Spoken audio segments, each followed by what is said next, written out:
Вы слухаєте Радіо Лада, передачі причини появлення біснування як тяжкої духовної хвороти і як од неї ізбавитися. Про то учить нас Євангеліє, про всю хвороту біснування із Євангелія, про те, як ісцелив Господь Ісус Христос, і на цю тему неділяшня проповідь.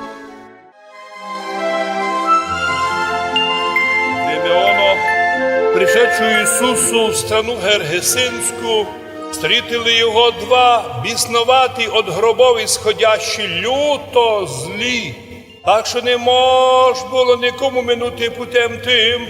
І се возопіста глаголющи: «Що нам і тобі, Ісусе, Сине Божий, прийшов із сюди прежде времени мучити нас?» Було же далеко од них стадо свиней многое пасомое. Піси же умоляли оглаголюще: «А ще і згониш нас, повели нам зайти в стадо свиное». І рече їм: «Ідіть». Вони же ішедши, войшли в стадо свиное, і се той час устремилося стадо все по берегу в море і утопло в водах. Пастухи пасущі же одбіжали, шедши в оград, возвістили все, і обісноватих, і се весь град і зайшов, стрітеніє Ісусові, і, увидівши Його, умоляли, просили Його, даби одійшов от преділов їх.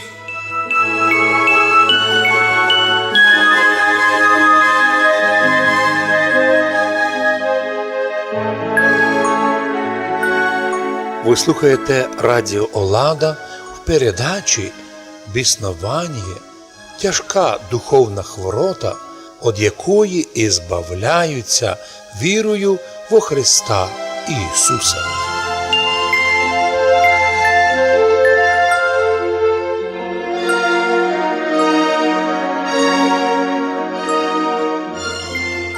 У нинішньому Євангелію послання апостола Павла к римлянам величественно звучать слова. Апостол Павел пише к римлянам: «Кінець старого закона – Христос, в оправдання всякому віруючому». Мойсей пише вправду по-слав'янськи, в греческому варіанті туй оправдання. Мойсей пише на оправдання, котрое от закона. Телятка несеш, ягнятка несеш, священник ріже кровлю, престол мастить, і дістаєш від Бога благословення. Ну, а котрое оправдання от віри, та все це глаголиться о вірі во Христа Ісуса. Бог оправдує нас вірою во Христа Ісуса. Ми тут на землі получаємо оправдання даром по благодаті Його, каже Павел, по вірі в Ісуса Христа. Давид у Псалмі 50-му написав: «Я би тобі приніс жертви, но до жертв всесожження не благоволиш, не хочеш. Жертва Богу дух сокрушенний, серце сокрушенное і смиренное Бог не уничижить». Христос побідив гріх. І тепер, вірою во Христа Ісуса, по апостолу Павлу до римлянам, ми получаємо оправдання даром, вірою в Ісуса. Тепер Бог нас покликає вже жити по-новому, жити по Христовому, іти по євангельському путі. Сатана стягує нас із дистанції духовної. Його задача – танцями, прибаутками, високими посадами, високими зарплатами, брехнями, различними злочинами стягнути нас із пуття Божого. Нас Бог покликає нині іти в цьому мірі сміло, поклавши на себе крест, ми маємо оправдання во Христі.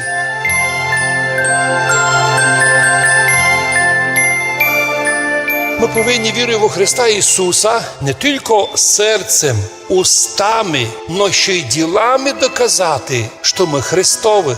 По плодам узнають дерево, по поступкам чоловіка узнають, якого він духа. Радіо Лада. Радіо Лада. От почому сатана насадив много лже-християнських сект і деномінацій і конфесій. Для чого? У секти і всякі унії удачно спрячуться всі безбожники. Ми відповідаємо, «Ето катастрофа, ето зачастую потеря духовності і свободи во Христі». Сьогодні такі, потерявши свободу во Христі, зустрічаються в Євангелії. Двоє біснуватих гадаринські вийшли на зустріч Ісусові. «Чо ти прийшов прежде времени мучити нас?» Ну, інтересно, що біси називають адресно Ісуса. Ми знаємо, хто ти. Ти Син Божий. Земля гадаринська наша, власть туй наша, сатанінська. Ісус подивився на них, а вони поняли, що вони будуть ізгнані. І тоді подивилися збоку сатаністи і увиділи стадо свиної і казали, «Ісусе, кіть нас виженеш, та дозволь нам войти в стадо свиної». Ісус каже, «Ідіть». Чому Ісус не вигнав їх у скали і в пусті міста? Ісус хотів показати, що робить сатана із толпою. Стадо свиней збісилося, і свині скочили в море. Люба толпа, котру сатана зробить біснуватою, тіряє розсудок і вже її возять і водять із вулиці на вулицю, як осліплену і агресивну. Сатанізм нині, і біснування нині прикрито є. То давно біснуваті падали, піна текла. Нині біснуваті до церкви не ходить, Богуся не молить, а от своїх подчиненних мучить кілько лиш може. Радіо Лада. Радіо Лада.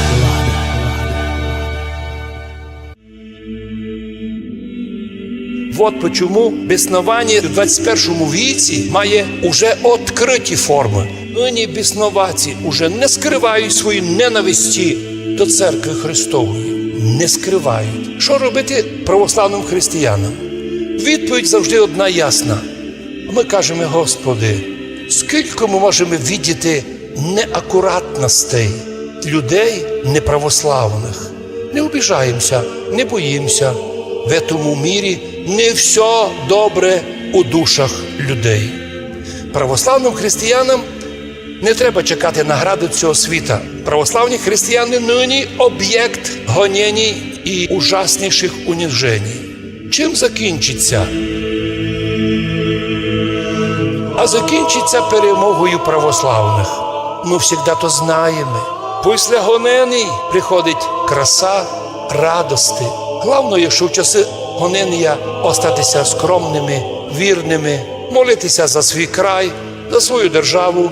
І ця молитва і нас буде успокоювати, що ми виконали свою місію, як місіонери молитви мира і благословення. Боже Мати, благослови наших людей, котрі 1150 років уже святкують візантійське православ'я, поки на сьогоднішній день.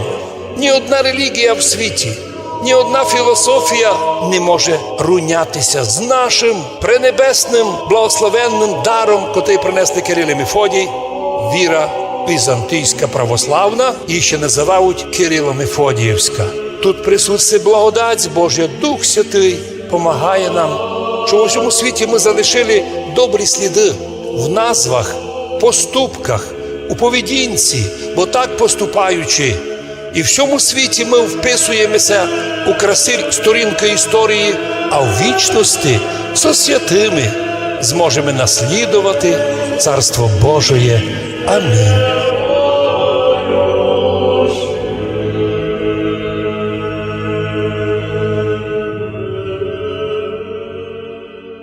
Ви слухаєте Радіо Олада в передачі «Біснування». Тяжка духовна хворота, від якої і збавляються вірою во Христа Ісуса. В ефірі Радіо Лада. Радіо подкарпатських русинов.